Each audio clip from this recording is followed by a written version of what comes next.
আরসিবির বিপক্ষে প্রথম ম্যাচেই খুবই লজ্জাজনকভাবে ম্যাচ হারার পরে এবার যেন বাংলাদেশের পেসার কাটার মাস্টার মোস্তাফিজুর রহমানকে একেবারে কলকাতা দলে নেওয়ার জন্য পাগল হয়ে গিয়েছি কলকাতা দলের মালিক শাহরুখ খান।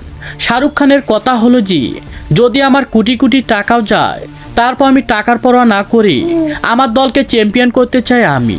কারণ হচ্ছে এবারে আইপিএল লিগে দেখা গিয়েছে সবচেয়ে শক্তিশালী দল ধরতে গেলে কলকাতার মতো দলে হয় শক্তিশালী দল, আর সেই দলে নাকি একেবারে বোলিং ব্যর্থতার কারণে আরসিবির বিপক্ষে প্রথম ম্যাচেই খুবই লজ্জাজনকভাবে ম্যাচ হেরেছে তারা।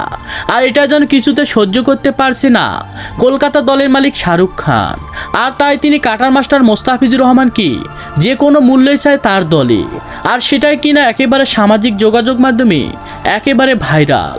তো দর্শক, আপনারাও কি চান কাটার মাস্টার মোস্তাফিজুর রহমানকে কলকাতা দলের হয়ে বোলিং পারফরমেন্স করতে?